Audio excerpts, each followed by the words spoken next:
nous avons 3 scénaristes, Nicolas Peufailly, juste à ma gauche, Abdelraoud Afri et Thomas Bidegain, 2 comédiens, Nils Arestrup et Tahar Rahim, et nous avons un réalisateur, Jacques Audiard.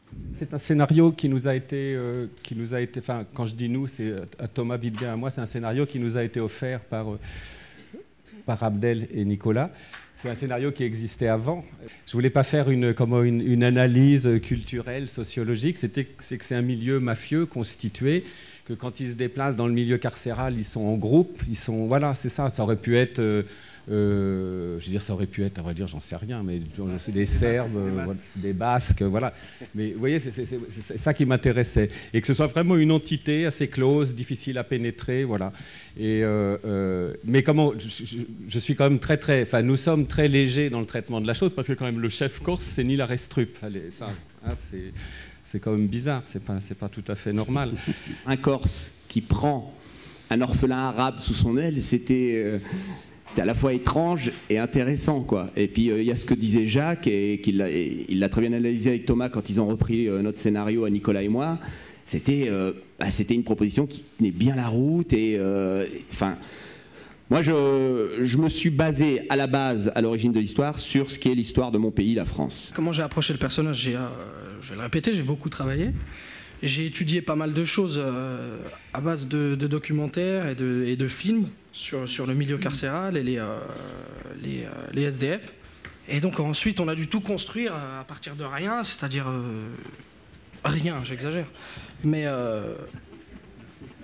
vraiment créer quelqu'un d'autre, quoi. Et là était toute la difficulté, et c'était très difficile. La langue corse, évidemment, c'était très très loin de moi. Quand on s'est rencontré avec Jacques, je lui ai dit tout de suite, tu es sûr? Parce que les Corses, entre les Corses et moi, il y a des univers physiques, culturels, de langage. Et donc j'ai beaucoup travaillé avec un coach, j'ai travaillé pendant plusieurs mois pour essayer de... non pas seulement d'arriver à dire les mots, mais d'arriver à sentir un peu la musique, la langue, pour me sentir un petit peu plus libre par rapport à ça.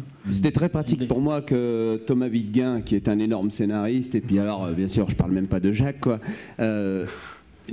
soit parti avec le scénario, parce que moi j'ai pu aller écrire Mesrine pour Jean-François Richer, quoi, pendant ce temps-là.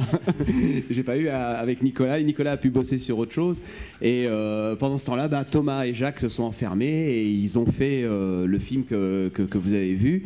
Et pour répondre clairement à la question, au finish, quel que soit l'apport d'un scénariste, le film, quel que soit le film, un film reste celui d'un metteur en scène. Je le répète, c'est pas un film de fait de société. Moi j'avais envie de faire vraiment un film de genre, avec des acteurs hormis Nils, des acteurs, des visages qu'on ne connaît pas, et de prêter à ces gens tout à coup une grande image, comme un western. Enfin, je sais pas, ça serait Liberty Valence, mais sans John Wayne, ça serait avec voilà. Vous voyez ce que je veux dire, tout à coup, et avec une grande musique, voilà, c'était ça mon idée.